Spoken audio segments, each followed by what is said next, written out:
So as you guys know, I recently traveled to Iran. I visited the capital in Tehran for the Subh International Media Festival. It was their third annual festival, and it's basically a conference of journalists and activists and academics and politicians. And it brought people together from all around the world to discuss the situation in Gaza and the geopolitical situation broadly. I was privileged enough to be in attendance with many other brilliant journalists and academics, one of whom was the man sitting next to me, who needs no introduction, Max Blumenthal, the founder of the Gray Zone. And I don't really need to give him much more of an introduction. You all know who he is. So I wanted to sit down and talk to you today, Max, about our experience in Iran. Both you and I collected a lot of footage while we were there, and I just wanted to take this opportunity to share with people our experience so they can gain a deeper understanding of Iran. Now, I was in the capital only. I left after a week, but you spent some time afterwards and you traveled to other parts of the country, and so you saw a lot more than I did. So I wanted to take this opportunity to discuss our experiences and then share the footage when I edit this podcast for our audience to benefit from. And this is obviously happening at a critical time. I wasn't expecting things to heat up in the region as quickly as it did. But now I think it's more important than ever for people to understand who the people of Iran are, what their goals and interests are, especially in terms of their relationship with the United States and Americans in general. So yeah, that's essentially the purpose of the discussion I wanted to have with you today. So I appreciate you taking the time to sit down with me. Yeah, so I guess, tell me about your intention for wanting to go on this trip to Iran and what that was like. We were going to a country on the precipice of war. We knew it. I didn't believe the deal was going to work out. Because I understand the political forces at play in this country. I don't know why anyone thought there was going to be a deal. And I understand what Israel's intentions are and where it was historically, fighting for its very existence as a sort of an ethno-supremacist state. So I knew we were walking into a potential war zone, but the window during which we were going was sort of the beginning of negotiations. And Trump had set this very tight time frame of like 62 days. Mm-hmm. Friday the 13th of this month was the 62nd day, and that's when Israel attacked after telling Trump, well, you said it, and Netanyahu basically overpowered him. So I figured, we would go at a time that would be technically safe to be there. Maybe not politically safe, but physically safe for us. And we would be able to see this regional superpower and diverse society for ourselves. And what my Iranian friends told me was, it's very chaotic there. You're not going to have some minder telling you where to go, and it's not going to be some Potemkin village tour. They turned out to be right. And a close Iranian friend encouraged me to bring my family. So, and many people said it would be great to bring your wife because then you'd have closer interactions with Iranian women and would get to see how they really live, contrary to the propaganda. I also brought my daughter, and it was like one of our greatest trips as a family to go there, just because of the nature of the society, the culture, the hospitality of the people.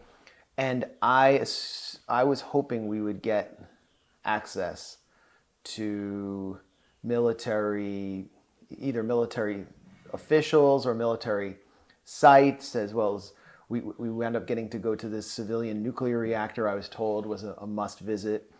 And towards the end, I was able to actually speak to diplomats who were involved in the negotiations at the highest level. Mm-hmm. And so that's what the whole point of the trip for me was. It was a journalistic opportunity, but it was also kind of like a family vacation because, our family might be a little different than other families in the way we perceive the world and what we value. And I should say, like previously, Anya and I had visited Gaza together, and we visited Syria.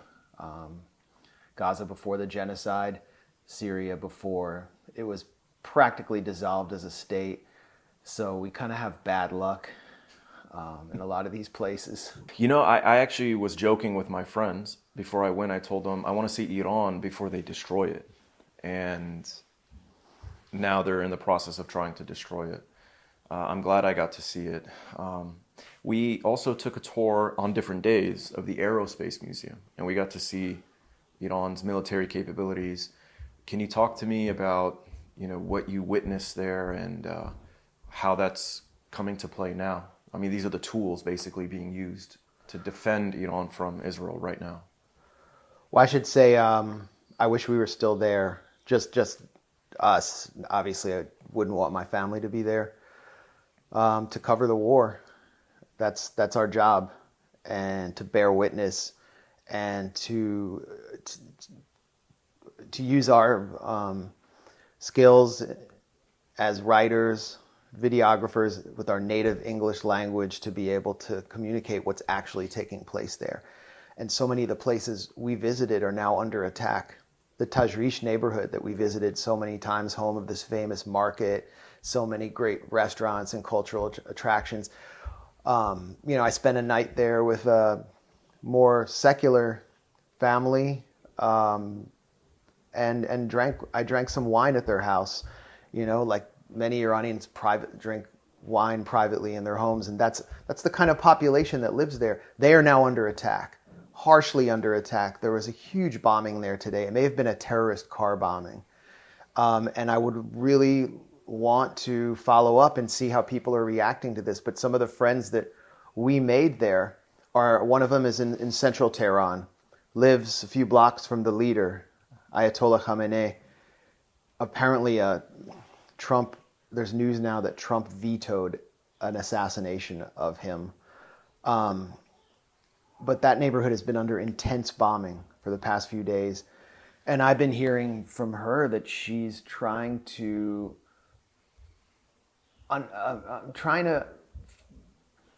put into words what war is for her young son and explain what war is.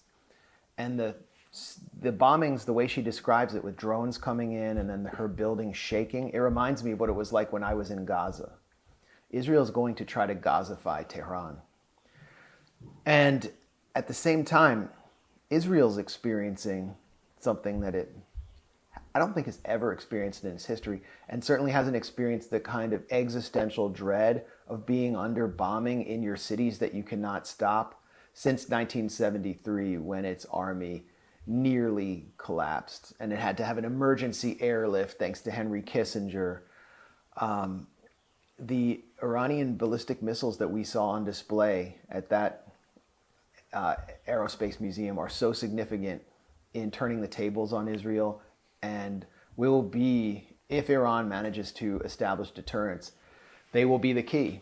And they were conceived by one of the heroes of the 8 Years' War with Iraq, in Moghadam, who was killed in 2011 testing a new missile. Many of the missiles that he designed have been on display in the last few days. I mean, we're talking about older missiles like the Ahmad missile. And then, you walk towards the end of that ballistic missile display and you see the Fatah hypersonic missile, which can actually release warheads, change directions after it locks onto its target. It goes up to Mach 15, reaches Tel Aviv in like 5 minutes. This, I don't even know if it's been deployed yet, but we saw Iran strike the Weizmann Institute, which is the key nexus of Israeli scientific and nuclear training, as well as for drone research, AI research, the most advanced research, which is then deployed by Unit 8200 and Israel's military, other aspects of Israeli military intelligence, were based there. And in fact, the FBI's counter-espionage division investigated the Weizmann Institute for stealing nuclear secrets from the United States. But they, of course, dropped the investigation under political pressure. So Iran is hitting some pretty significant targets, and we got to see why and how. And there are other components of the Iranian military outside the IRGC, which we haven't yet seen on display. I mean, the Iranian Navy, for example, infantry, special forces. But we saw the drones, we saw the ballistic missiles, and we saw that Iran has developed its own space program through the Noor satellites, which have provided it the possibility to obtain some intelligence inside Israel and improve its targeting. We also saw air defense systems, radars, massive radars, and these systems there's debate over how well the space above Tehran and Iran, Western Tehran, because Israel claimed that they control the airspace. They have air superiority, is what they described it as, from Western Iran all the way to the capital. And there's debate over whether or not this is true, but we do know that the F-35 has never been shot down before. But apparently, according to Iran, they've shot down up to 3, which is historic. Just shooting down 1 would be historic. So they claim they shot down 3, and they announced today, I saw, as reported by Aria, who's a pretty good X account, not officially connected to the Iranian government, but does a pretty good job of amplifying official statements from them. And they announced that they actually have an Israeli pilot captured. And so if that's the case, they definitely shot down an Israeli fighter jet, whether that's an F-16 or an F-35, regardless, that's still impressive.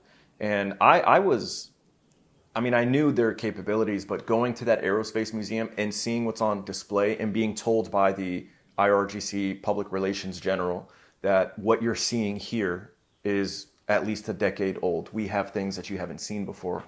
And that was incredibly impressive to me. I mean, what I saw in that museum is what we see Turkey doing with their drones and their systems. It's what we see the West building. And so it was very impressive.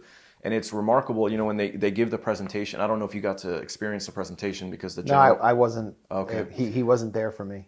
Well, during the they sit you down in an auditorium and they put on this presentation and they just talked about the commitment and dedication for what they've been able to do. And they had pictures of the different generals and like the person you mentioned who died testing a new missile. But there was, on this wall, they had all these portraits of all these different generals and engineers and scientists that dedicated themselves to this aerospace museum. And most of them, I think, have been martyred at this point. But there's just a dedication by the people of Iran, not only to the revolution and the government, but to defending Iran itself. And they take you through this exhibit, the War of the Cities, right, between Iran and Iraq. And they talk about how many people died defending Iran from this invasion by Saddam Hussein, which was backed by like 82 countries around the world. And I think a lot of people just are kind of ignorant of this history and the experience and the suffering of the Iranian people. That just stood out to me, and I think it was remarkable and inspiring to see. These tools, these systems that we saw are currently at play, and it's tough to know which direction this is going to go, but I want to ask you, you mentioned that Israel's experiencing something that it probably has never experienced before, at least since 1973, the inability to prevent missiles, dangerous, powerful missiles, 1.5 ton warheads hitting their cities. And now actually we're seeing residential buildings get knocked down as if it's Gaza, and civilians are dying, and politicians are in hiding. Bezalel Smotrich and Ben-Gvir haven't been seen since this announcement. Ben-Gvir came out to Bat Yam after Netanyahu showed up there. Okay. They both reared their heads briefly to cast their eyes on the fodder of Zion, the people that they have kind of sacrificed for their crazy war, and then they basically had to show their faces. Ben-Gvir did it as an obvious kind of photo op to show that he's like with the people. Right, and he's not scared and hiding. Bat Yam is a very Likud area, by the way. It's heavily Russian. It's like lower middle class, lower class Jews there. And they got hit really hard last night. So it makes sense that they would show up in a place like that rather than like North Tel Aviv. So given that these kinds of areas are now being hit and they've never experienced this before, what do you think was the calculus by Benjamin Netanyahu? There's discussions and debates over whether they're completely in control of the situation. As we were discussing last night, tweets by people like Zay Squirrel basically suggesting that the war is going to escalate from here. It's a done deal. Israel and the United States have been deluding Iran and tricking them, and this is all just a maskarivska, and they're going to, this is exactly what they wanted. But it seems like potentially it could not be. So what is your read on this situation? Netanyahu must have known this was going to be the result, and so what do you think they were expecting? What Netanyahu is expecting is Netanyahu knows he's been able to manipulate Trump every step of the way. He sees Trump correctly as a stupid oaf who consistently rolls over after initiating some process of deal making. And that Trump actually has no political agenda, and there's nothing beyond what we actually see.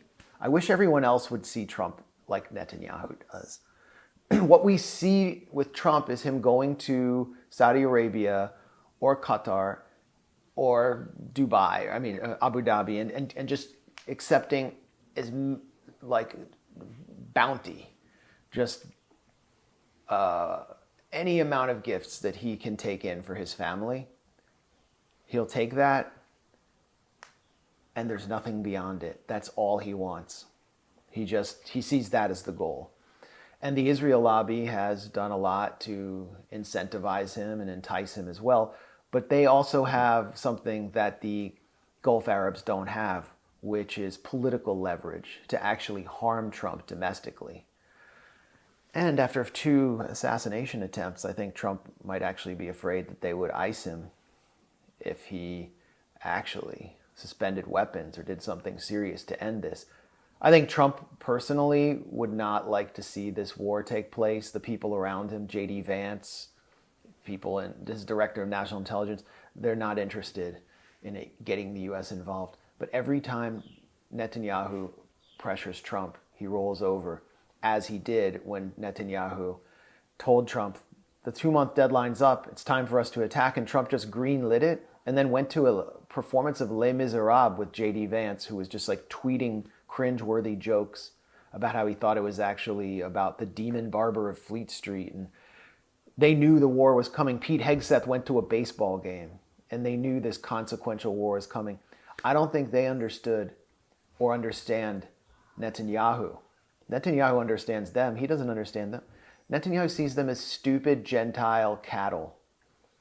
And they see Netanyahu as a rogue actor, but they also see him as kind of wise and canny. And Netanyahu assumed that by launching this attack with a decapitation strike at the beginning, first of all, it's very depressing that Netanyahu could get away with something that daring against the IRGC's leadership, that they didn't take measures when it was so clear that war was coming at some point soon. But by getting away with it, Netanyahu set the stage for devastating retaliation that everyone knew was coming, would come from Iran. They had the capacity. Israeli intelligence has done its assessment. The US has done their assessment.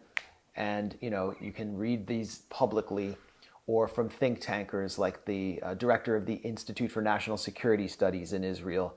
I think his name is like Tamir Heyman, who published in Israel's Channel 12 what exactly would happen. And the wild card is Trump.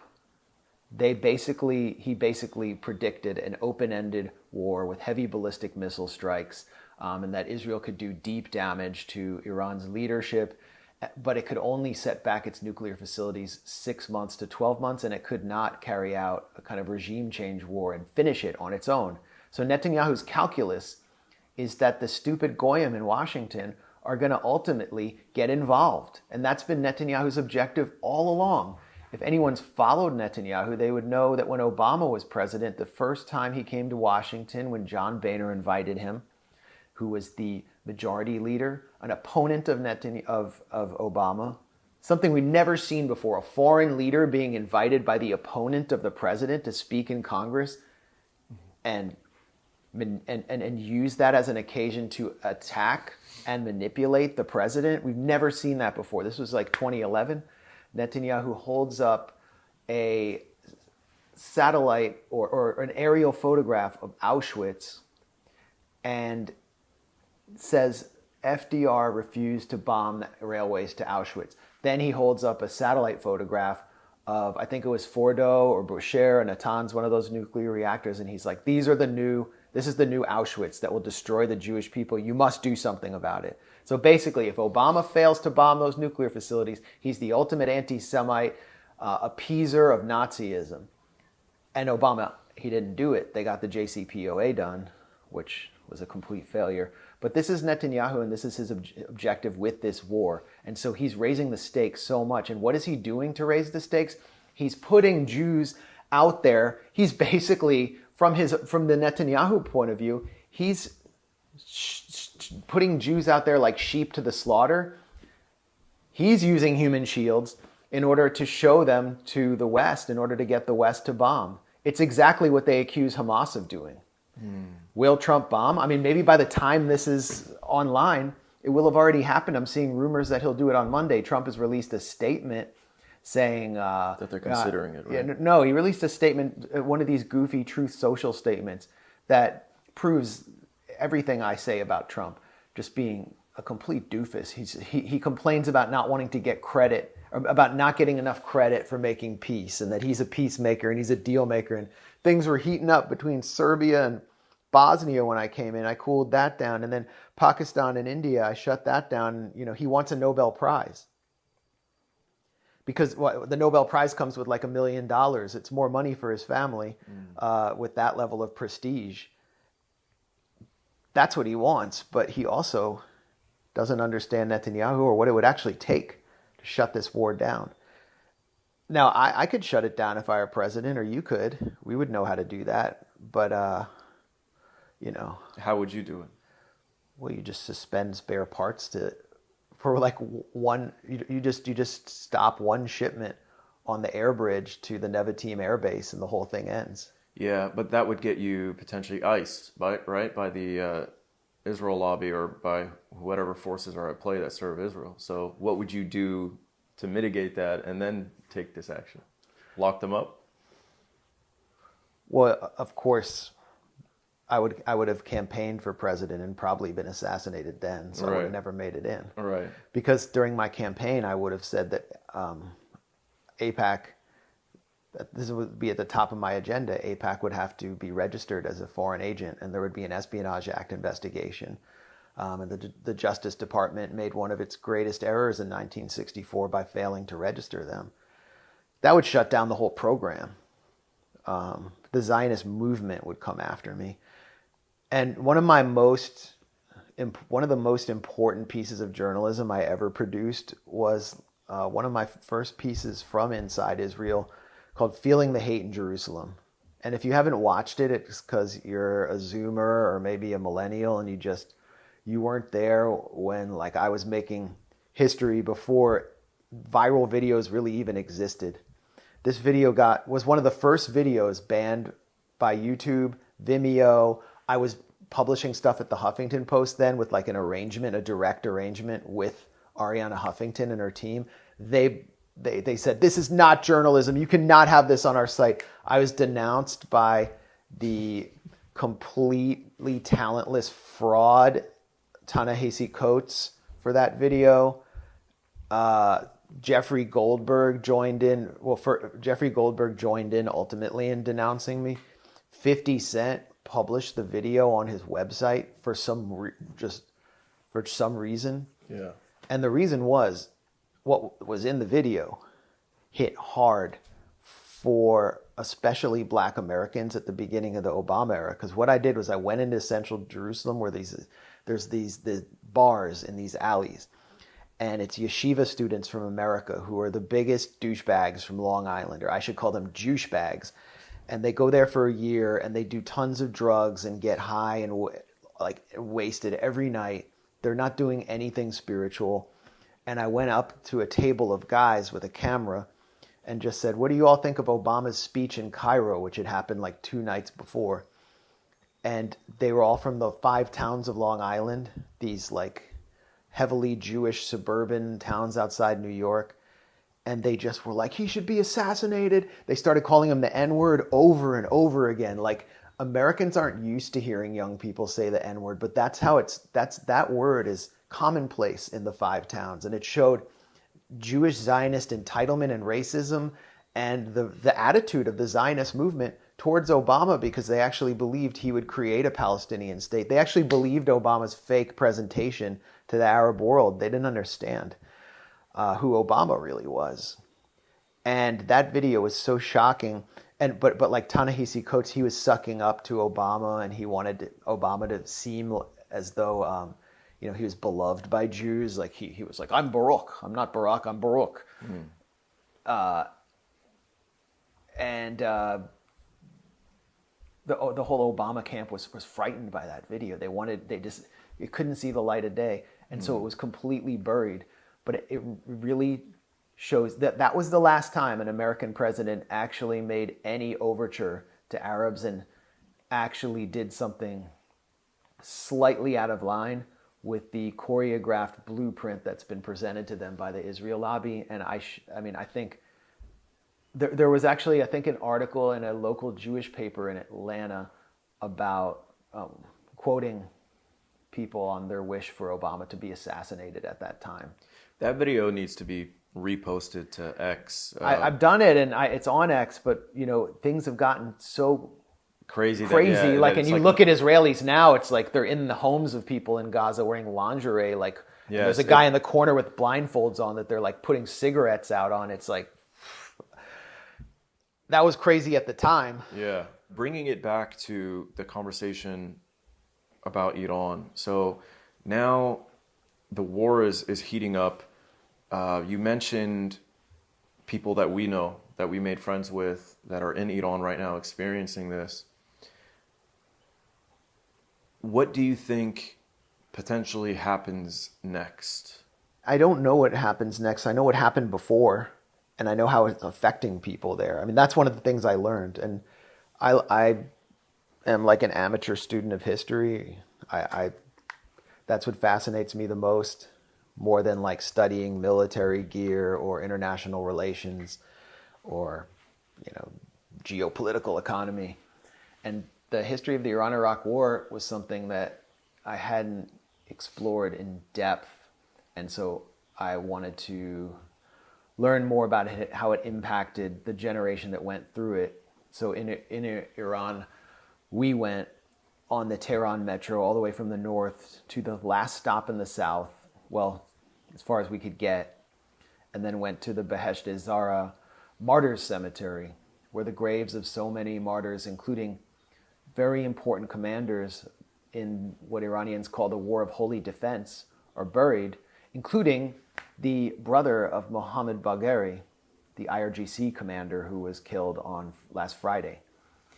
And our host there was Mohammad Marandi, who just completely destroyed a Sky News reporter, as he's famous for doing. I mean, he really shows what resistance looks like in the media realm, and he's a professor of international politics, and he's very expert on American studies as well at University of Tehran, but he's also a veteran of the Iran-Iraq War, as so many people of his generation were, and he took us to the graves of all his friends who died when they were teenagers in some of the most consequential battles. And we also learned about it just through the names of the ballistic missiles that were on display at the Aerospace Museum, like Khorram Shah. That is the most significant battle of the war. So you have a revolution in Iran.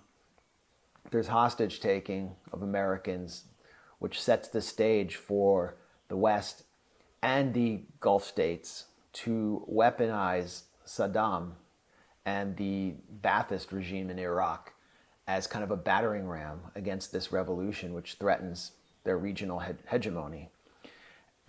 And Saddam is very well equipped, but and Iran is caught off guard, and he occupies the city of Khorramshahr in 1980. It was liberated in 1982, and that was like Iran's Bunker Hill or Gettysburg.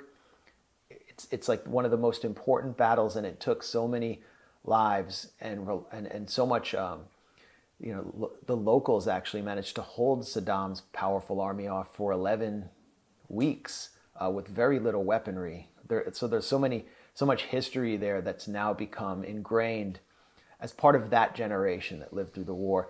Then you had the War of the Cities, which resembles what we're seeing now in Tehran, where the civilian population was used initially by Saddam and his air force and his Scuds to put pressure on the Islamic Republic's leadership. And then they began retaliating with developing their own ballistic missiles, firing them into Baghdad.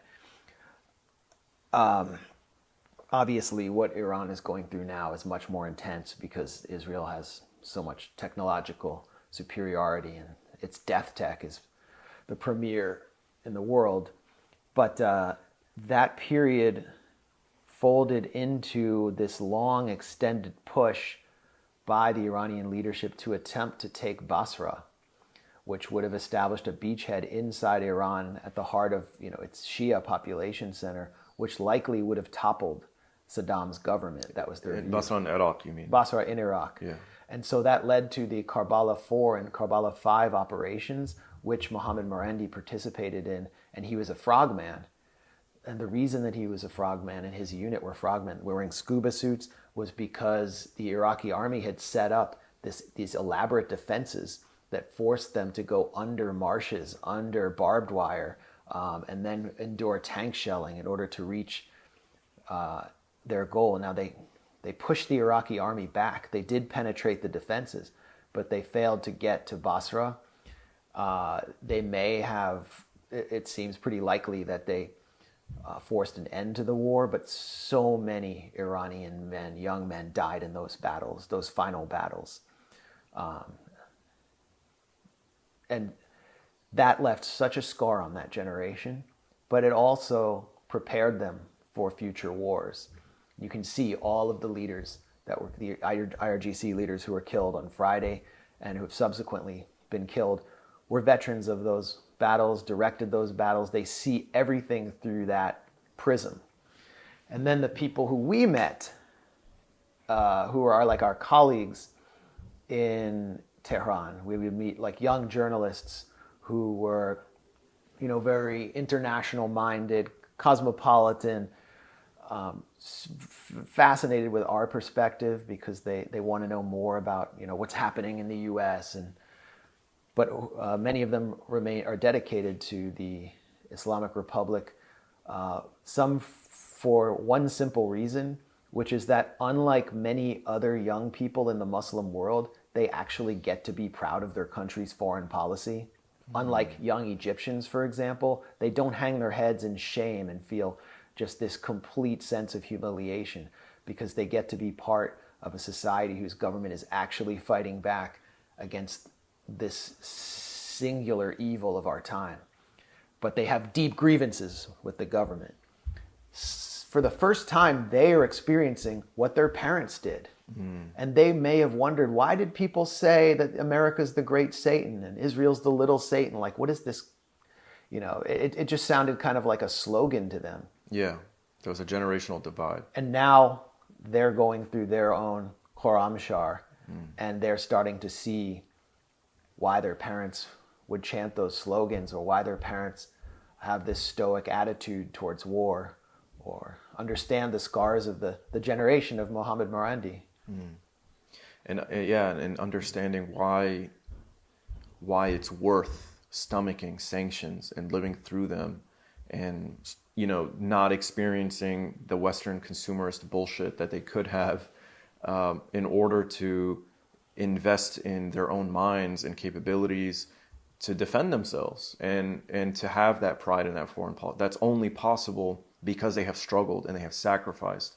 And I was thinking the same thing, that potentially this, because when I was there, I felt that generational divide, the cultural divide. We went to the market, we saw people dressed as goths.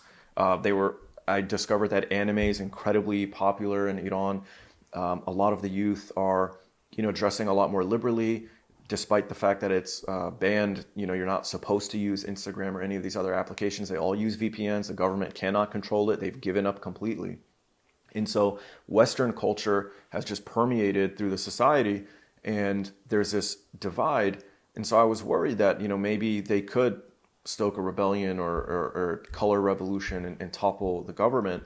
But I feel like maybe now these people that did have grievances against the government are seeing, Irani babies pulled from the rubble, and Israel attacked a hospital, just yesterday or this morning. And so now they're seeing and understanding and why they need to go through this in order to defend themselves. And so I'm hoping that potential for color revolution is suppressed, because we know that's part of Trump's war plan. It's what Israel's been trying to do.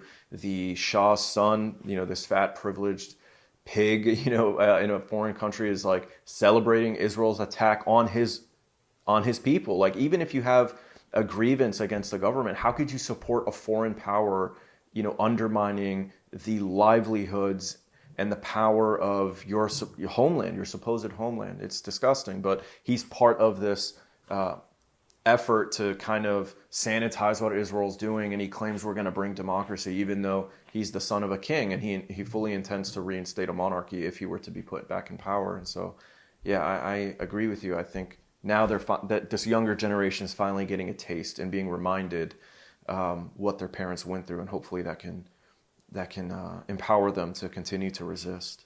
So you traveled outside of Tehran. You went to these historical cities. You went to Isfahan in the central area of Iran. And so you got to see what life was like outside of the capital, which is a lot more liberal and cosmopolitan. Can you talk to me about the experience you had, not only seeing these cities and the way that what Irani infrastructure is like outside of the capital and all over the country, but also your experience meeting people who knew you were Jewish, they knew you were American, and just talk to me about what those conversations were like, and what those people want and hope for, and in terms of a relationship with the American people. Well, Isfahan is one of the, just for tourism alone, I'd rank it in like one of the top 3 cities I've ever visited just as a tourist. Why? The central area of the city is completely walkable. There are long stretches of walkable areas that are like long plazas lined with shops that stretch for blocks and blocks. It's a city famous for bicycles. The bicycle is like one of the symbols of Isfahan, and everyone bicycles around through central Isfahan with no car traffic. And in the center of these plazas are vast gardens with ponds. Then there's the famous square of Isfahan, which is surrounded with bazaars and other shops, like craft shops, is something I've never seen before, with a palace at the center of it and mosques at each end, representing Iran's thousands, like 3,000 years of continuous civilization. You can really see it there in Isfahan. You can see the elegance of Iranian civilization and its diversity, because you not only have these amazing Shia mosques, but you also have the Armenian quarter, where the Christian population is worshiping openly in a 17th century cathedral-like church, and you can interact with them in the streets. And the Jewish population is also worshiping and practicing its faith openly. You can't just walk into a synagogue. You have to call the director of the synagogue and ask if you can come in on Sunday. And so I did that with Iranian journalists, and I participated in Sunday prayers with them and then spoke to them afterwards. And I also spoke to a leader of the Jewish community in Tehran. And and then walking around the streets in Isfahan or everywhere in Tehran we went, people would ask where I'm from. Probably not with you, because I look like them. You're Iranian passing, Yeah. Persian passing. I don't pass. So I would say I'm American, and people would just be so overjoyed to have Americans there. There was no hatred of Americans. Anywhere I went. I mean, when I went to the former U.S. Embassy, the Den of Spies, the Museum of Espionage now, the docent, who was like a young man overseeing the museum for that day, he gifted me a plaque of Qasem Soleimani when I told him I was from the U.S. He was not hostile to me as an American. And it was the same when I went to the aerospace park, which is run by the IRGC. What I'm saying is across the board, there was no hostility to me as an individual American, as a member of the American people.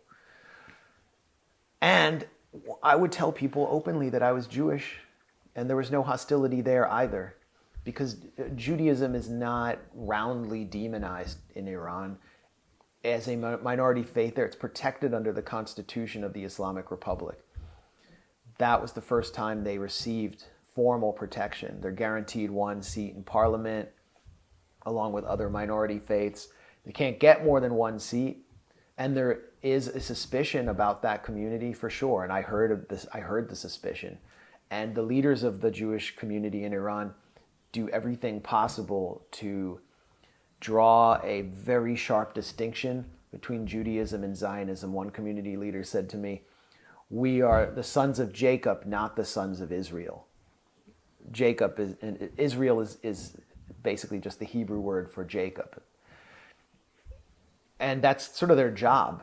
Whenever Israel does something horrible in Iran, they denounce it so that the Jewish community is not implicated and then destroyed, as they were in so many other Arab states, like Egypt, for example, where Israel did everything possible to implicate the Egyptian Jewish community as spies, hiring them as spies to carry out bombings in Egyptian population centers in order to, and then framing it as an attack by communists and the Muslim Brotherhood in order to try to get the British to reoccupy the Suez Canal. This was called the Levant Affair. It was the death of Egyptian Judaism.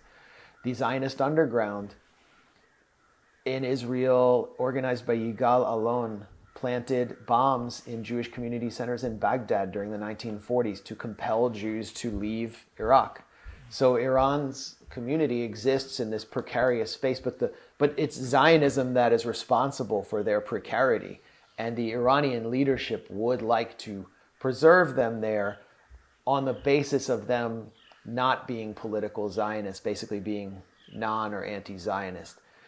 So in some ways I kind of pitied them because of the situation they were in. But it was also a different form of Judaism, totally different mentality than you would experience in the US, where they were truly committed to the original practice of the faith and cultural tendencies that have always existed in that part of the world. I actually got to go outside Isfahan 40 minutes to a shrine to Serat Bat Asher, who is the granddaughter of Jacob, who is said to have waited there with Jacob for Joseph to come out of exile. And next to it, to the shrine, is a 9th century Jewish cemetery. So it's been active since the 9th century. And I observed Jews who currently live in Isfahan saying prayers for their relatives who are buried there. So that's just something you cannot experience in the US. And that's why so many American Jews turn to Zionism, because they have nothing else to hold them together. They have no way of being a minority in a majority Gentile society. There's no pillar for them to revolve around. Their faith is basically hollowed out.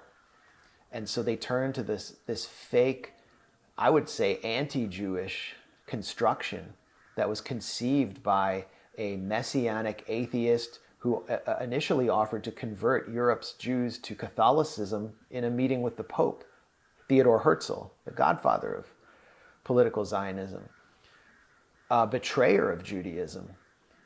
That's all many American Jews have, who aren't Orthodox or ultra-Orthodox, is Israel. And that's why so many of them just, no matter how dark the genocide becomes in Gaza, they just can't part ways with their Zionism because they have nothing else to turn to. And then they'll just suddenly drift into nothingness in this giant, vast, empty, capitalist, Gentile society. So, you really see in Iran how they hold on to their faith. And that to me was inspiring. While we're on the topic, before we return to this conversation about Iran, I want to ask you about the role that that you think Jews should play in challenging Zionism? Because this has been a discussion online. What's a role? You mean it's a role for anti-Zionist Jews? Anti-Zionist Jews, yes. So there's this discussion. We saw, this exchange of tweets between Dan Cohen and others, but I think this doctor named Afif, and there's a conversation taking place about what the role of anti-Zionist Jews should be. And I think it's important because right now there's a lot of mixing. People are merging Zionism and Judaism together. And I think that's like what Dan Cohen is worried about. But then you have others that correctly point out that there is an issue of Jewish supremacy. So what is your interpretation of this conversation, and what are your thoughts, and how do you think people should be perceiving it and navigating this conversation? I'm not going to, I didn't read all those tweets or that Twitter exchange. So I'm not responding to it now. This is something I've always talked about ever since I kind of came out as an anti-Zionist Jew. And since October 7th, I have felt that people are more inclined, who are paying close attention to the Gaza genocide and feel this human revulsion with what is happening there, are more inclined to conflate Judaism with Zionism in an almost direct way, and maybe read a few Talmudic verses that are just utterly insane, and believe that that's how Jews are educated. That we, at a young age, we're told that this is what the Talmud says, and this is what we have to go out and do. And look, there is a strain in ultra-Orthodox Judaism that sees non-Jews as less than human, for sure. But most of those ultra-Orthodox Jews don't even participate in the Israeli military, and will fight and die to prevent their sons from going to fight in the military because they'll be taken away from the Torah. So they don't actually threaten Gentiles unless maybe one of them is your landlord in Brooklyn. And then you might not get some repairs. I mean, the Satmar landlords are notorious, and in Jersey City, but there's so many misinterpretations of Jews and Judaism I'm seeing now that I can understand why anti-Zionist Jews would feel offended by what they're seeing on Twitter and on social media, and want to kind of hit back and correct the record, defend the dignity of their spiritual faith community as well as their own family. And a lot of those people, they just haven't been around Jews. They don't really know what it's like. In my own family, like in my nuclear family, there's never been any pressure on me to be a Zionist. And that's what many Jews experience. But also at the same time, I don't think many non-Zionist, secular or progressive-minded American Jews really want their children to grow up to be anti-Zionist, because you're going to be a pariah, and it comes with certain very dangerous obligations, things that I consider to be obligations.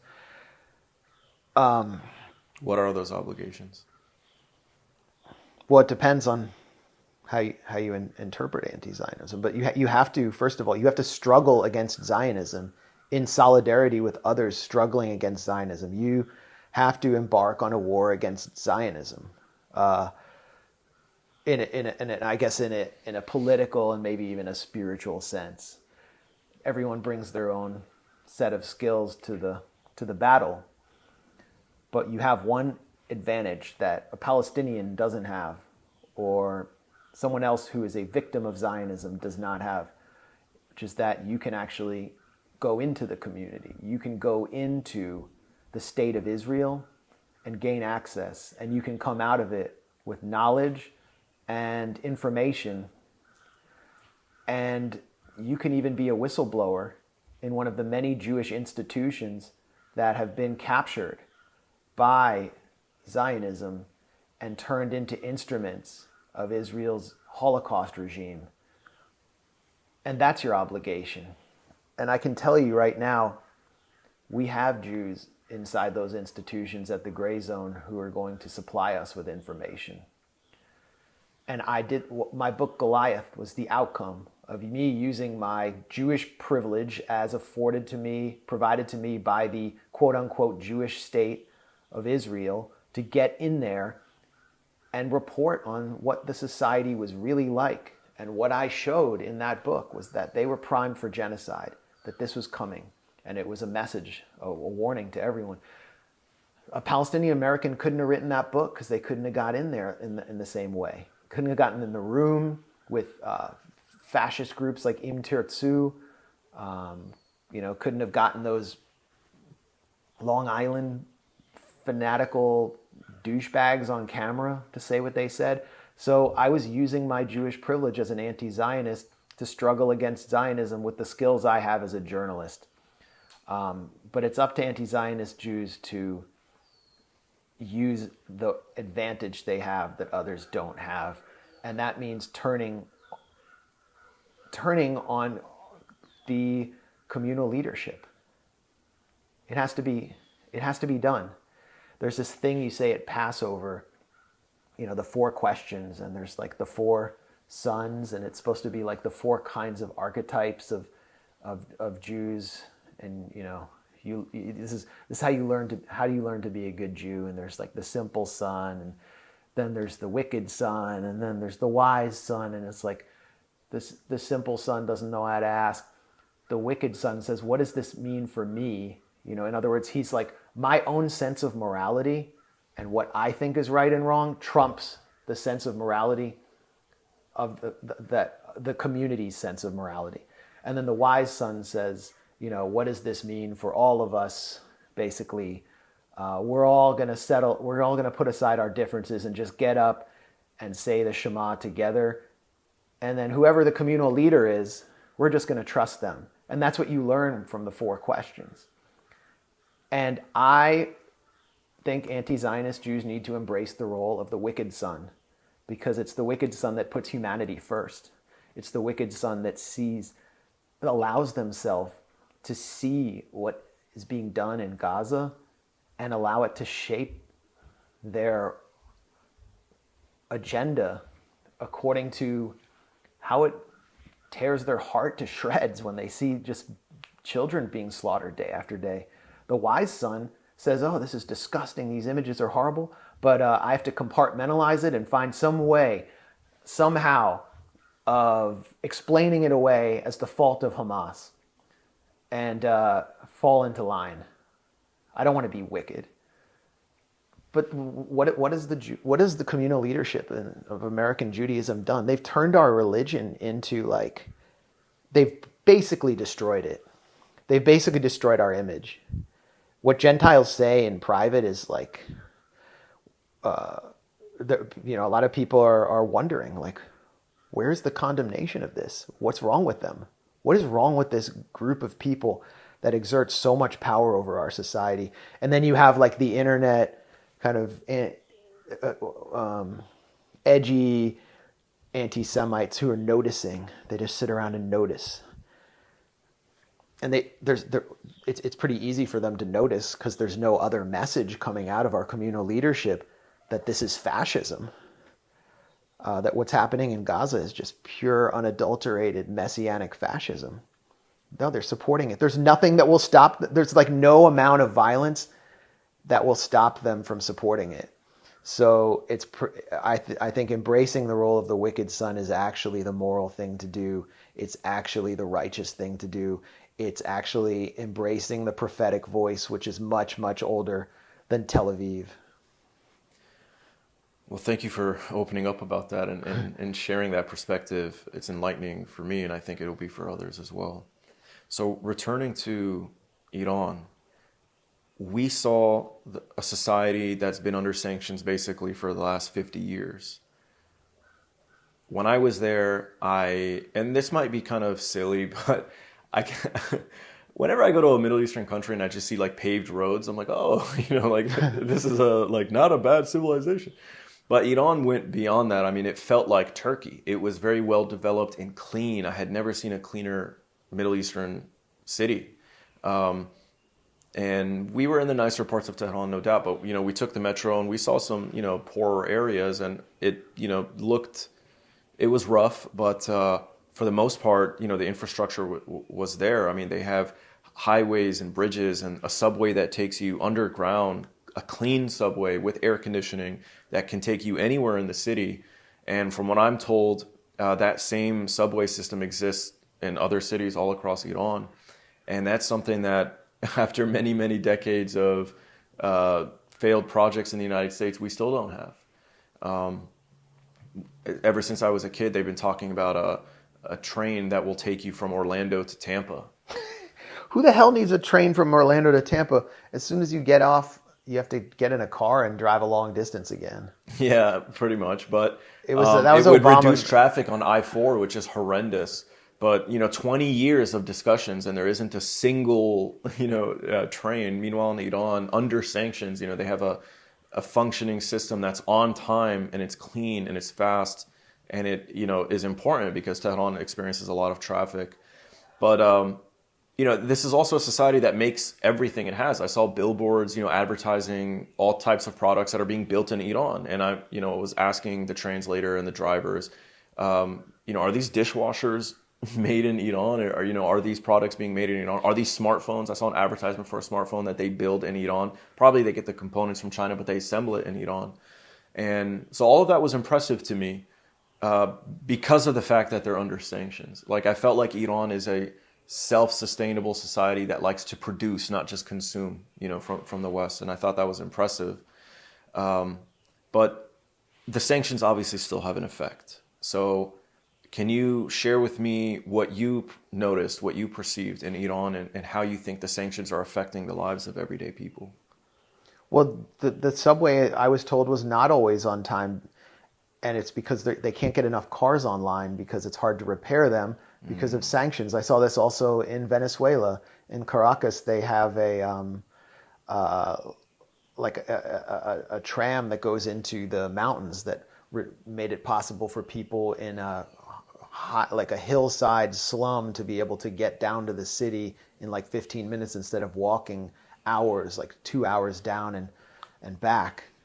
Older people were able to get into the center of the city, and it stops at one point because a German or Swiss company that was providing them with the cables now has to abide by sanctions, so they can't run their systems at all. And the same thing's happening in Iran with airlines. Civilian airline parts were explicitly sanctioned. I published a piece at the Gray Zone that was sort of like a book review of this book called The Art of Sanctions by Richard Nephew, who designed under Obama and Biden the sanctions against Iran. And he probably had some role in Venezuela. And then he came back in the Biden administration to design sanctions against Russia over Ukraine. And in the book, he brags about, the book's cover is a pair of gloves with a noose. So it's sort of like strangulation.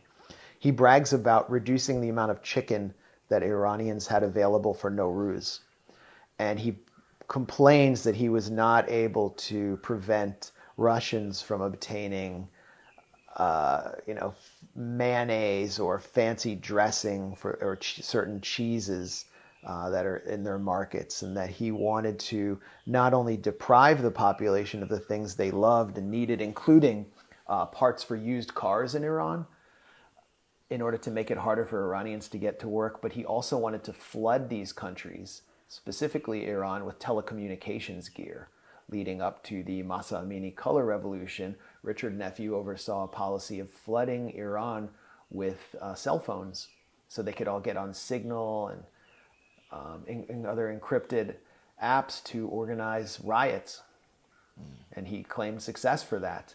He was rewarded with a job at Columbia School of International Policy, SIPA, where he worked alongside Hillary Clinton and Victoria Nuland and other architects of coups and regime change wars.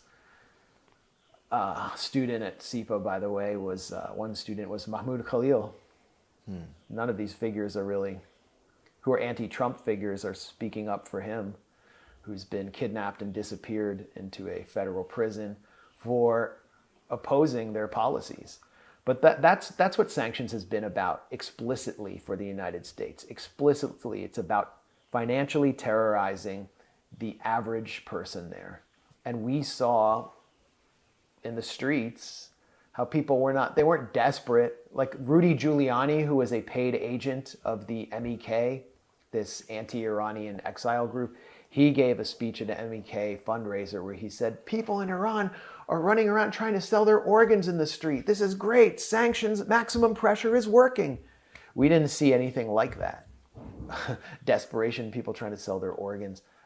The desperation I saw, like real desperation, which is nothing compared to what you would see in like downtown Washington, D.C., is people addicted to heroin.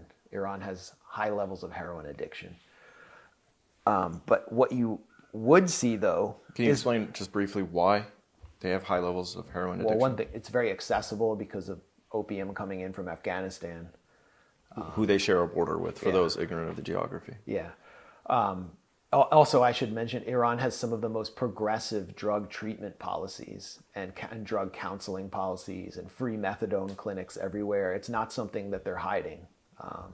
They're taking on this problem in ways that even Western societies don't. But that's sort of a non sequitur. The desperation is from the middle class, because Iran has such a highly educated population with a high rate of college graduation, advanced degrees, so much talent. All our colleagues that we met there were so talented, and hardworking. It made me want to like hire half of them for the gray zone. They complain about inflation. They can't buy a new car. They deserve a new car for the amount of hours they work, and they have to work more and more hours. And then they can't be with their kids because they have to work like 14-hour days. Their money is worthless against the dollar, and it fluctuates constantly. And then we would see it fluctuate as Trump would make bombastic statements about negotiations. And in the beginning, when the negotiations seemed to be going well, the Iranian rial would go up in value against the dollar. And then it went down one day when we were checking into a hotel in Isfahan, and our friend told us, your hotel would have been cheaper if there weren't these negotiations going on. So they're sort of prisoners to this regime of financial terror, and this war is going to do deep, deep, lasting damage to their economy. So obviously now they're at war, given that they have to not only spend so much on firing these rockets and defending their airspace, increasing their intelligence operations in order to root out Mossad operatives, who, as we know, have been manufacturing and launching drones inside of the country. A lot of people think that the explosions we're seeing and the damage we're seeing is coming from like F-35s just flying over Tehran. That's not necessarily the case. A lot of it is coming from drones and guided missiles that are being fired within a range of like 5 kilometers inside of the country. And Israel is also, attacking very important energy infrastructure, which Iran depends on, like their oil and gas. And so, and Trump, when he came into office, he had the Treasury Secretary Scott Bessent. He said, we're going to eliminate 9/10 of their energy exports. I don't know how successful that was, but they're basically, when you're trying to get around sanctions, you just create shell companies. You sell to someone who sells to someone who eventually sells it to the market. They're going through that chain, and they're sanctioning those people in order to just constrict. And so the walls are sort of closing in. So the sanctions have always been damaging, but they're trying to increase those sanctions and tighten the noose harder while making them spend more. And so they're increasing their expenses and reducing their income. I'm very worried for Iran. I don't know how they'll get through this. It will only come, I think, through sheer willpower and sacrifice. What do you make of the current situation? Well, from an economic point of view, I think that the reformist project in Iran has suffered a heavy blow here, which was based on restoring ties with the West. I mean, in some ways it was, it might have been more natural for them, and there's a large portion of the Iranian population living in the West and being shaped by that experience. And the West still has financial hegemony through the dominance of the dollar and the SWIFT system. It hasn't been replaced yet by BRICS. But where's the willpower in BRICS to actually step in now Russia is obviously preoccupied with its own war, effectively with the United States through Ukraine. Then there's China. China is the linchpin of BRICS, basically a peer competitor of the United States economically. What are they doing? What are they going to do to support Iran as Iran is going to be forced to pivot east? As Russia was always looking for a reset, a new start with the West, and the Ukrainian proxy war sort of forced them to wake up to reality and join together with this historic antagonist in China. So China has a real opportunity here. And I was just looking at, just scrolling on Twitter right before this interview, and I saw a Chinese ambassador tout his meeting with Nir Barkat, an Israeli minister, and China's ties with Israel. Like now, in the middle of this, they're still doing that. It's disgusting. It's shameful. And it shows that they are somewhat intimidated.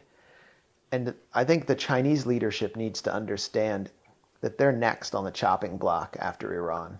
After Iran, they're definitely coming for China in a military fashion. And you can see the insanity of US proxies in Ukraine. And I don't know if we can call Israel a proxy or the US a proxy of Israel, but Netanyahu certainly is setting the agenda here. And Taiwan is also ruled by a very fanatical leadership in the DPP. And there's been a big investment in the Uyghur narrative as well. Well, the Uyghur situation in Syria is a dire threat to China because they're now being integrated into the formal military and defense ministry of Syria under U.S. orders. I mean, why would the U.S. want all of these foreign jihadists to be allowed to become citizens and be part of the defense ministry? What do they call them? Like the Muhajirin? And they're like the ones who were slaughtering Alawites for days and days and days. This spring, the Uyghurs this is the East Turkestan Islamic Movement or Islamic Party, which had been in Idlib. Following the collapse of the Assad government and the rise of Jolani, they openly came out and said, we are going to use Syria as a base from which to train and ultimately attack China. And what did China do?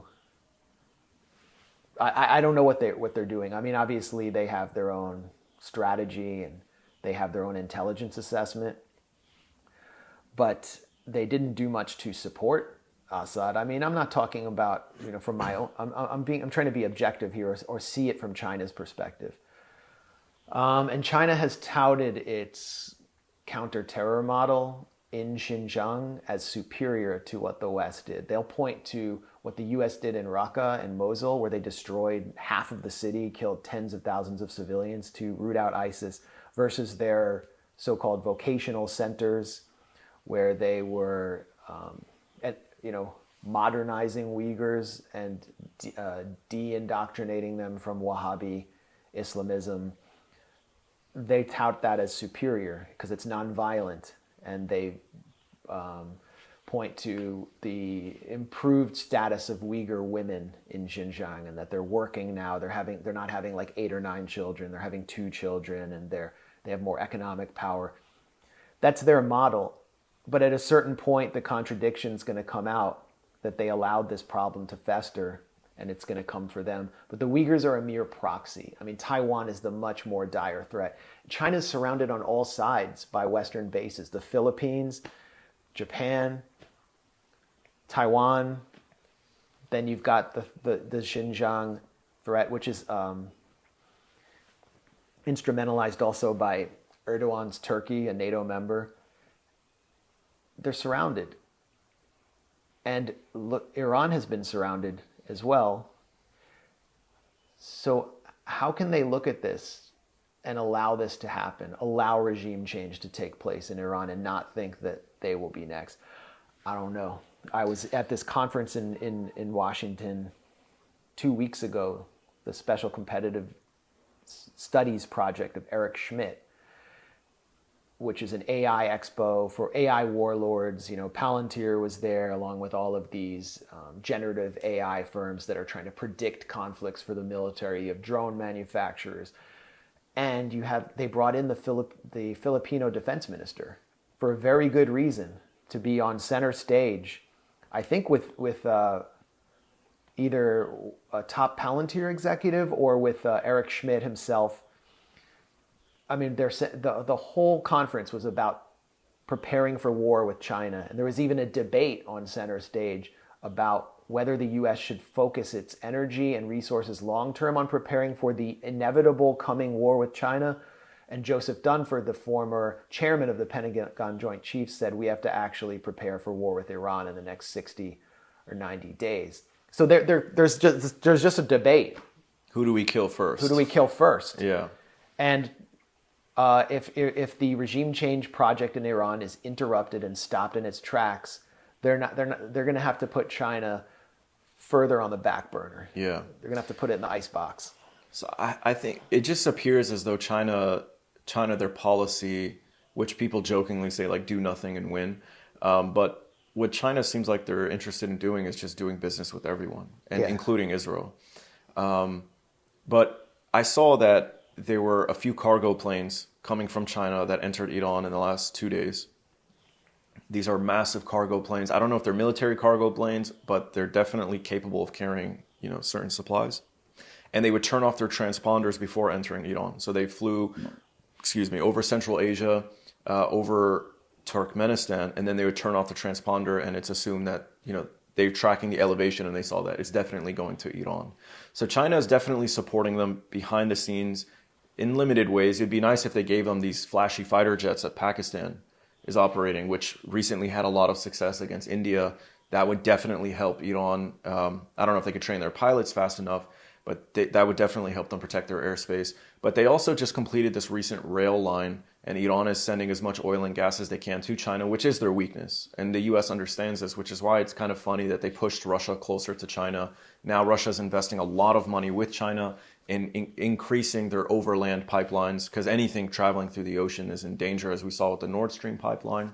So China's aware. I mean, they're not ignorant of this. They just, maybe it's not the best strategy or tactics, but they're definitely aware of this.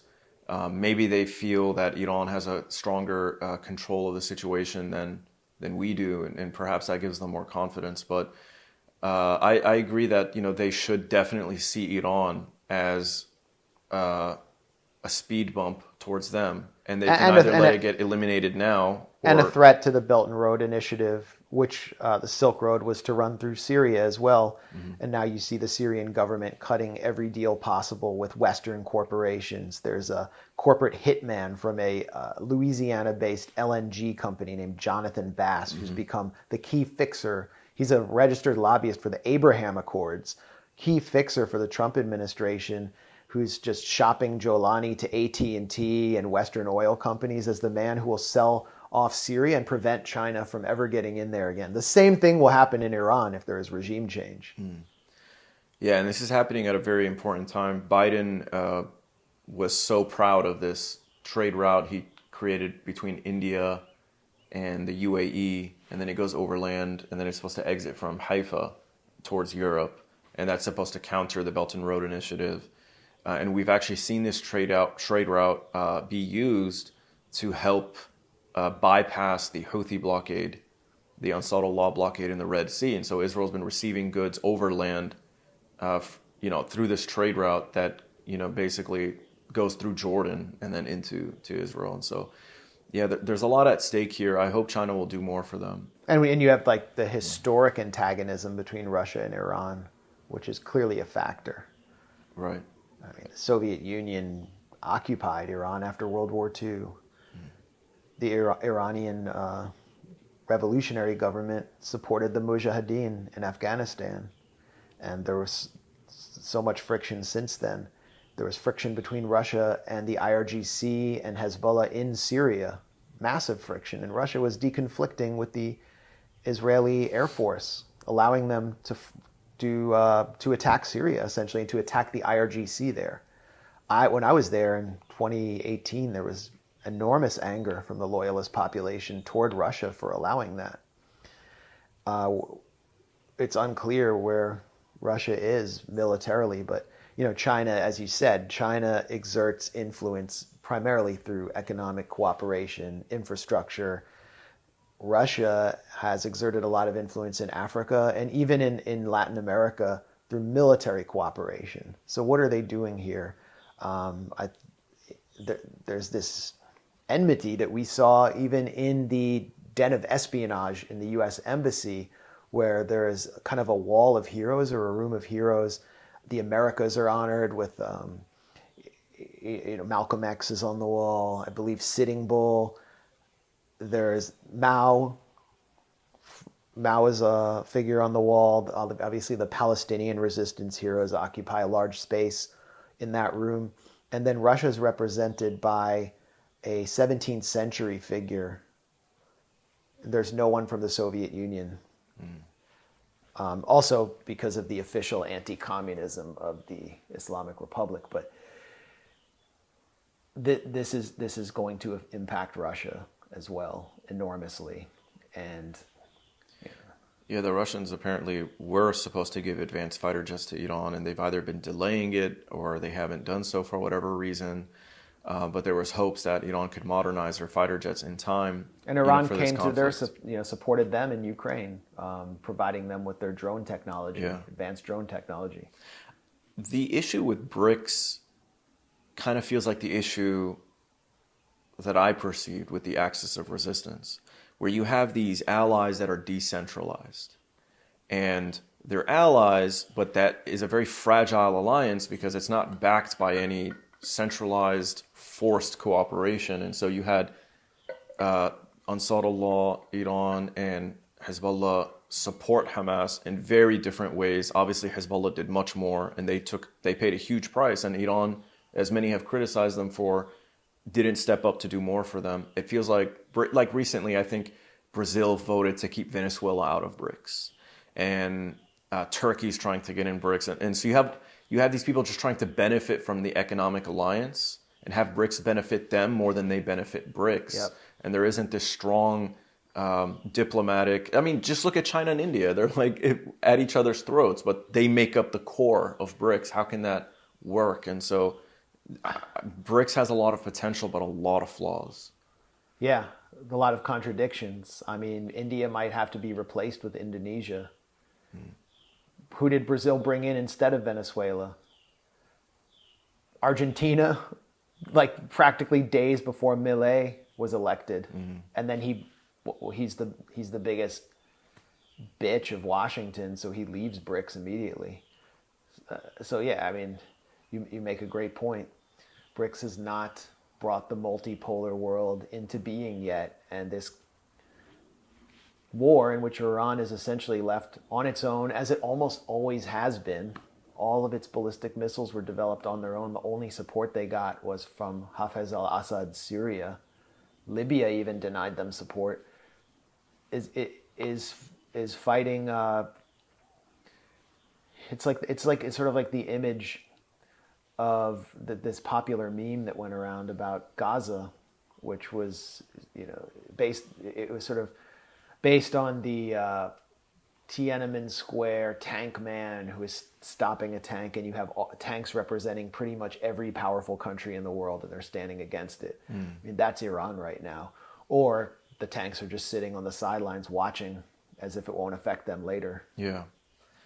And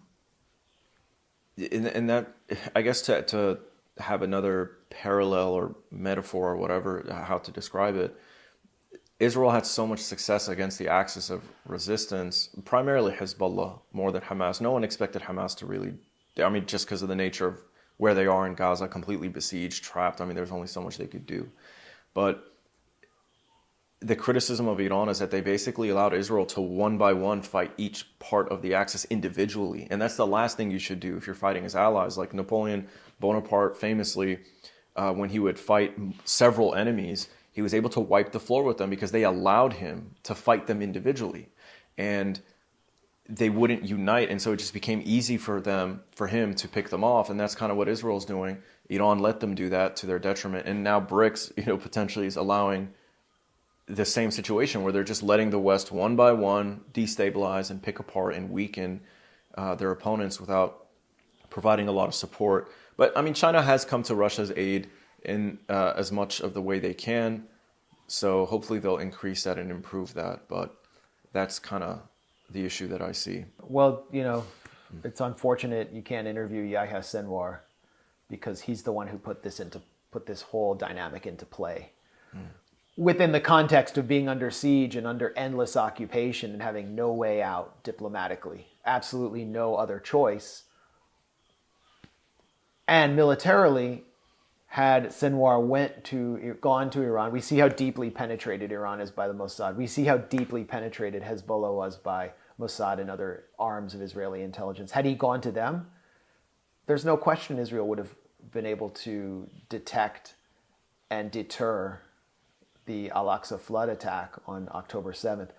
Many elements, most of Hamas and its political leadership didn't even know this was coming. So it was the ultimate surprise attack. That was the only way to execute it. But he executed an attack against a genocidal society with the capacity to fight and carry out destructive acts against regional superpowers, which had the will to totally destroy Gaza. He launched an attack he could not finish, but there was a theory of change there. And I think it was a thoughtful theory of change, given the circumstances in which there was no diplomatic leverage at all.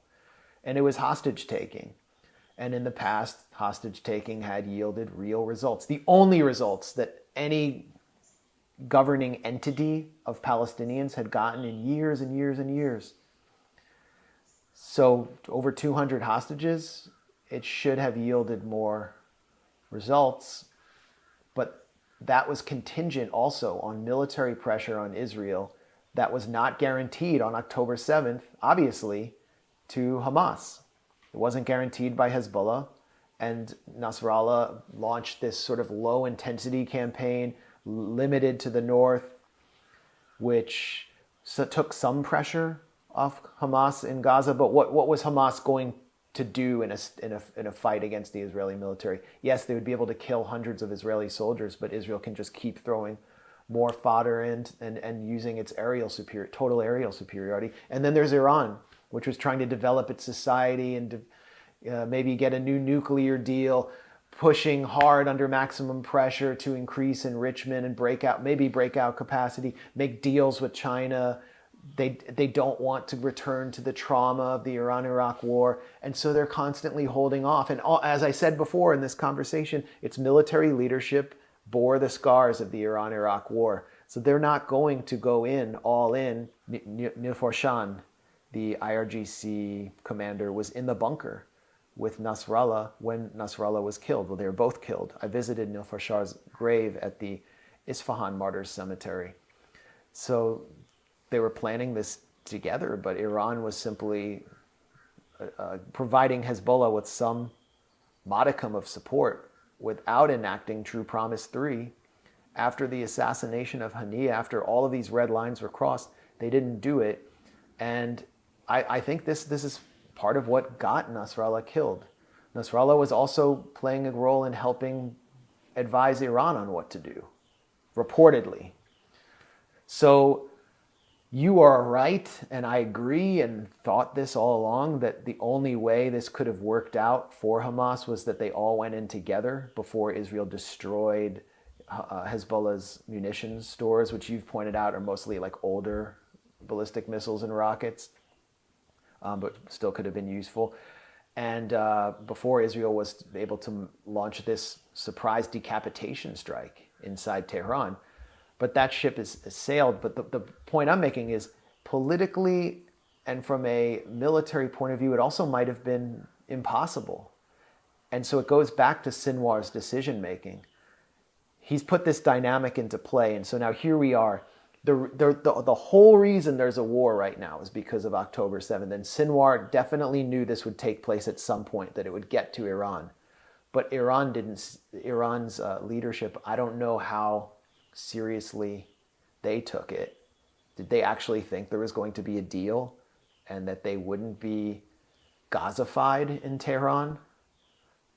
Those are questions that we, would need to put to them if we could ever get in the room with them. But all we have right now are questions and hindsight. In speculation, yeah. I feel like we know Iran experienced those very destabilizing protests a couple of years ago. And just a couple months prior to October 7th, China brokered a deal between them and Saudi Arabia, which was like a 5-year truce, which I think became a 10-year truce. And it was just because Iran and Saudi Arabia were exhausted. Saudi Arabia was trying to spend all this money on, their stupid, like bringing WWE, wrestlers and paying them like $100 million to fight in front of like consumerist crowds in Riyadh. And MBS has this Project 2030 and the line. And so they're investing all this money. And the last thing they want to worry about is Ansarullah firing drones and blowing up oil refineries that he depends on. And Iran was like, we need to scale back a little bit. And so October 7th really did come at the worst time, like economically for Iran. So I feel like they kind of had the same position and posture that Hassan Nasrallah and Hezbollah did, where they wanted to show solidarity, but they were 1 foot in, 1 foot out. Hezbollah more than Iran. Iran, I feel like, wasn't 1 foot in at all. They were just trying to see, like, let the war come to them so that they could then potentially justify it to their people. Like, hey, look, now we have no other choice. But to get involved more militarily, perhaps they would have felt there's no way they could sell that to their people who were just protesting over not just Masa Amini, but it just became a way for everyone to express their grievances against the government. And the majority of the grievances really are the sanctions. There are a lot of people that are like, why are we spending money, just like Americans, why are we spending money overseas? Why don't we spend it here? So, Iran was giving close to like $1 billion a year, apparently, to Hezbollah. And there's no admission of giving anything to Ansarullah, but of course, to some extent, they must be making some kind of investment in them. And so people are going to wonder, why aren't those resources coming here? Why are we going to pick a fight with this regional superpower in Israel when we could be spending it here? So maybe they just felt like there's no way they could justify going further. I don't know, trying to give them the benefit of the doubt. But we're here now, and there's no going back. And so the hope is that they can survive this and weather this storm. Because the people I met in Iran, and I take a lot of heat for this because I have a lot of Syrian friends that I'm close to. I grew up with them. I love them and I respect them, but we bump heads all the time over my support for Iran or defense of Iran. And I do that because I do view Iran as the last bastion of resistance in the region. I don't like Iran because I like Persians more than Arabs or Kurds. I don't care about that. I'm not as religious as my friends, and maybe for good reason. Maybe it's good because I don't want to have these sectarian motivations and conflicts. I don't see Shias as heretics or deviants from the religion. Obviously, you have a minority of like lunatics who believe crazy stuff. But when I was in Iran, I didn't even feel like really, and I know I was in the capital, it's different. Maybe if I'd gone to the more religious cities, I would see that. But I didn't feel like I was in a Shia country. I didn't, like, people knew I was Sunni, there was no problem. The people I spoke to just came across as like very patriotic, dedicated, and very like religious Muslims. And I told my friends, my Sunni friends, I said, you guys would love Iran. And if you met the people I met, I know you wouldn't, like, you could have no animosity towards them.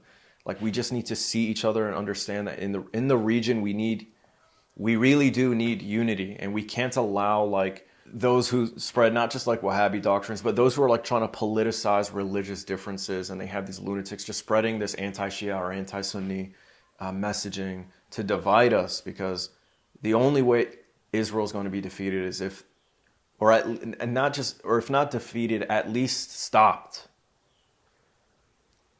is if there's unity in the region. And that requires, I think, humanization of one another. And I don't know, I'm kind of going on a rant now, but yeah, I take a lot of heat for that. And so I don't want to see these people that I met in Iran suffer. I don't want to see them go through what Iraq went through. I don't want to see them go through what Syria went through.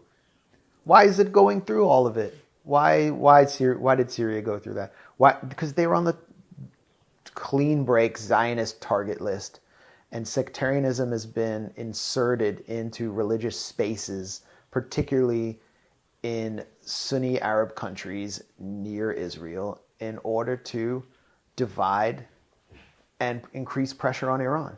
I mean, the Israeli strategy is to create like a Sunni sellout belt, an axis of assistance surrounding Iran that will eventually balkanize Iran, starting with like Khuzestan, which is where Saddam invaded and has a partly an Arabic-speaking population, but also tons of oil fields and mineral richness.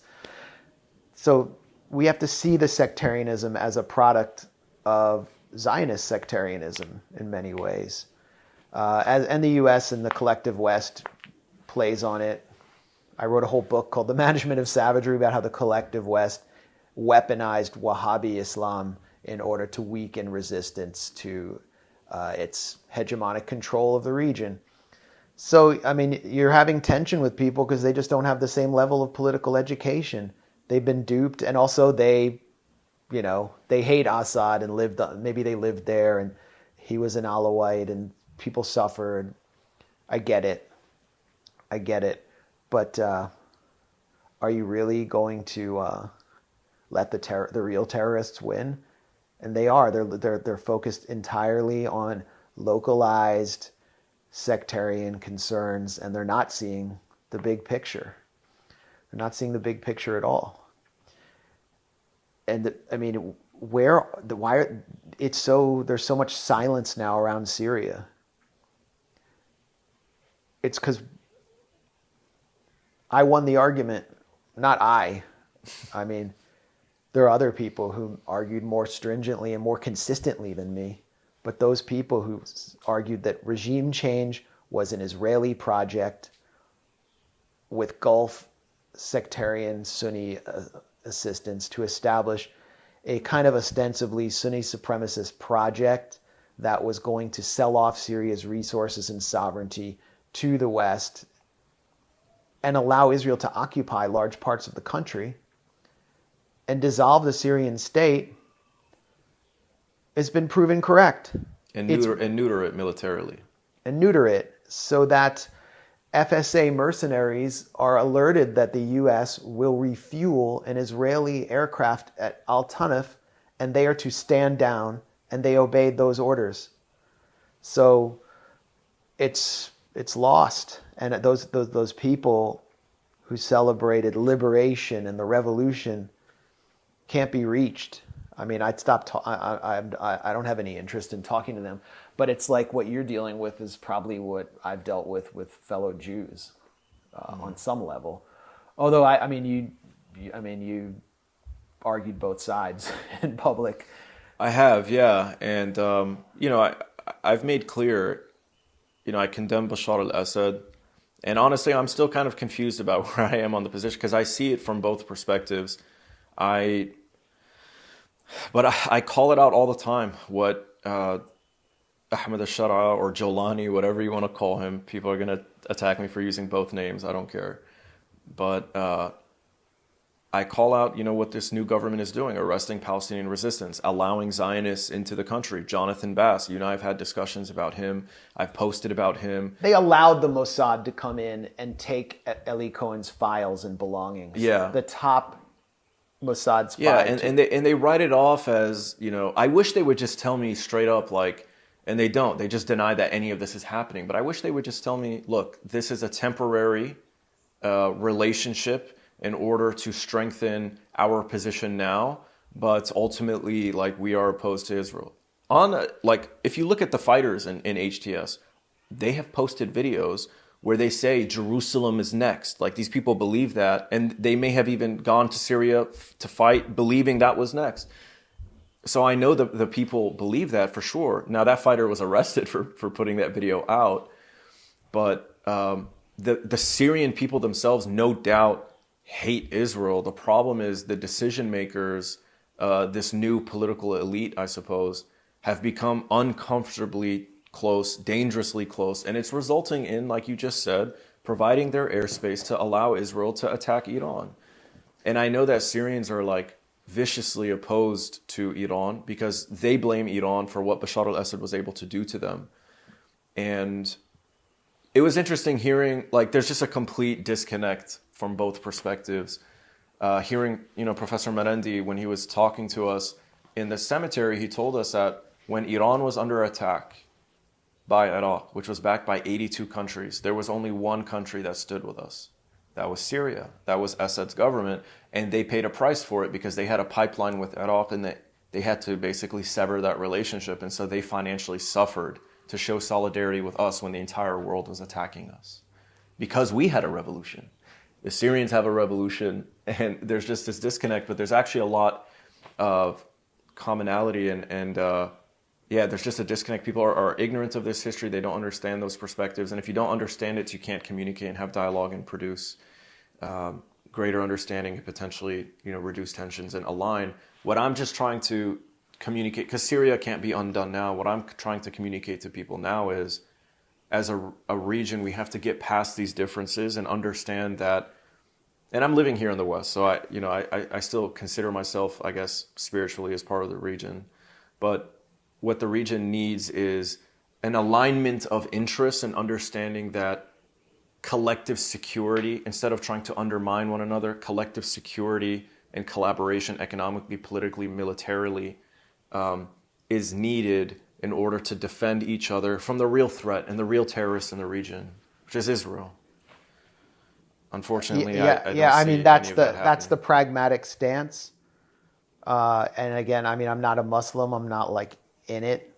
I don't have skin in the game like you do. I don't have like family members who are connected to communal Muslim institutions, but I've been hosted by them. I felt the backlash when I exposed the white helmets or helped expose the white helmets as a U.S. imperial front from many of the people who had hosted me. And I'm not going to shy away. I'm not an ally. That's a fake thing. Like, I'm either like a co-belligerent because I have my own beliefs, but I'm never going to sacrifice my own principles or my own beliefs because of a concept of allyship. And what became clear to me in that process of calling out the Syria regime change war is that there is a Muslim Zionism in the West for Muslims who've immigrated to the West from Syria particularly, also Iraq, some of them. It's a very small minority, but they exist. And now I don't mean they're Zionists in that they support Israel. No, they hate Israel, probably. It's that they supported those cancerous forces, Turkish, mercenary Al-Qaeda and ISIS-aligned forces that infested East Aleppo with all their hearts, who were terrorizing the entire population of that city, carrying out vehicle-borne suicide bombings against poor conscripted Syrian soldiers, destroying the old city, just a cancer on that city. They supported them. They supported Syria transforming into what it is now, where it's essentially ruled by a Sunni supremacist force that has destroyed the mosaic of Syria and imperiled all of these minority communities which have been there for hundreds and hundreds of years. And at the same time, they waged this campaign against Islamophobia inside the United States and Europe and try to work with allies like me, and CARE will host me at their conventions to speak out against Islamophobia. And so they want a pluralistic mosaic society in the West that welcomes them and allows them to politically organize and elect people. And at the same time, they want a kind of Islamic Zionism, in other words, not an ethno-supremacist, but a religious supremacist or sectarian supremacist state that forms the pillar of their identity. And you can look at, why I called the gray zone was because ISIS published this paper called The Extinction of the Gray Zone through their glossy newsletter, calling for their forces to wage attacks inside the West in order to create Islamophobia, in order to force Muslims to make hijrah back to the Islamic Caliphate, which is exactly what Zionism does, or the Israeli state does across the West, is it seeks to imperil Jewish life and create the effect of anti-Semitism in order to force us to make quote-unquote aliyah. So it's the same thing. Look at the forces taking over Israel. They're very much like the forces that have taken over Syria. And that's the region that the U.S. and the collective West wants, because Israel's safe in that situation and the resources will be easily plundered. And so those Muslims in the West, the care types, they need to be held accountable and called out for what they have done. At the same time, I can't, argue with them when they say that, they faced harsh repression under Assad. And it's but true. There's no excuse. There's no excuse for what they did, and this goes back to a historical point that I think is true in Iran. Syria was reformable around the time of the Iraq War, and Syria was going through a process of reform. And what young Syrians wanted when they protested during the so-called Arab Spring, which was turned by countries like Qatar into an Arab winter, and Turkey, what they wanted was reform. They wanted economic reform. They didn't want the economy to be concentrated into the hands of a little Rami Makhlouf mafia. They wanted more freedom to speak out. And it was going there, and then it became militarized. Yeah. And it became internationalized, where it got to the point where, some of those young Syrians who protested told me a Chechen guy checked my ID on my corner of my block, and I just left the country.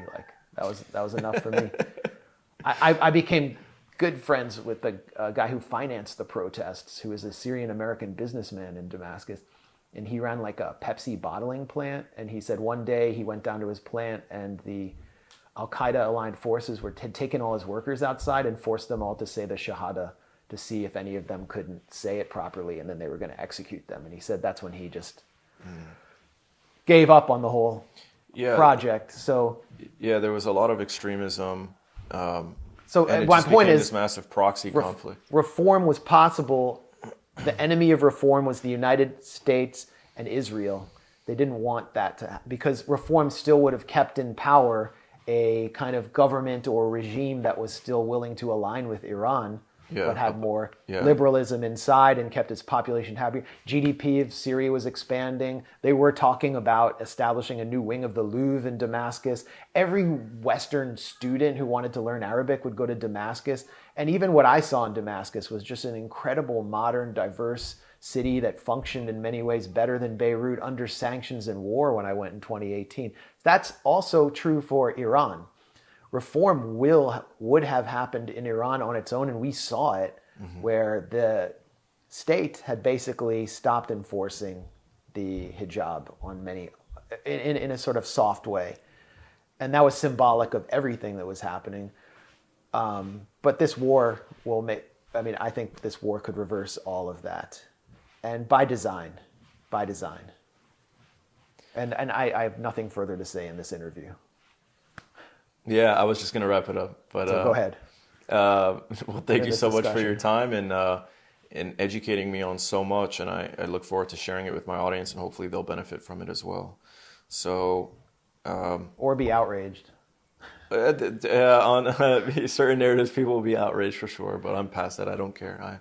I'm an open-minded person, and the only way to learn is to have these discussions. So, wishing the best for Iran. I hope they can avoid further destruction, and I hope we're not visited by the FBI or anything like that for taking our trip. We had no problem coming back to the United States.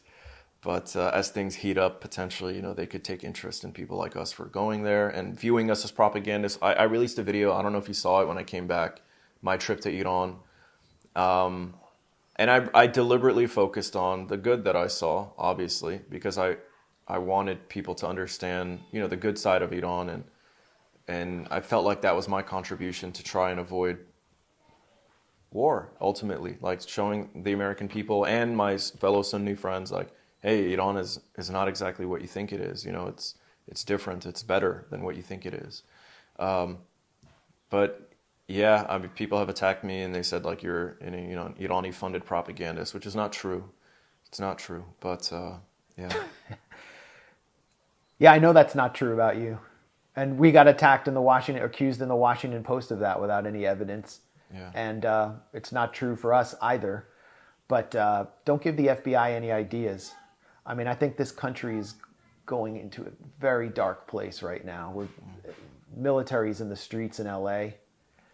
What ICE is doing is not. It's immediately focused on immigration, but that's not really what it's about. It's about the establishment of a secret police and the deputizing of ideological supporters of this quasi-regime that we have here. And what point of clarification, I said, we established the gray zone. The gray zone's name was inspired by a paper ISIS published called The Extinction of the Gray Zone. It's because we're defending the gray zone.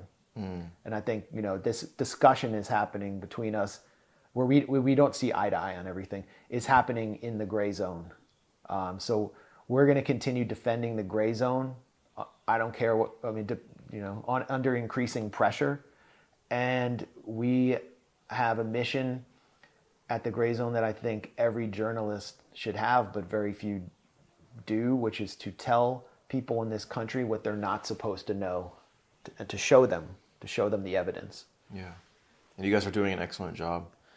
And it's an honor and a privilege for me to witness your work and collaborate with you in any way that I can. So I really appreciate that. Thanks. We've done some pretty important work together, so we'll continue doing that. Yeah. All right, Max, thank you so much. Thank you.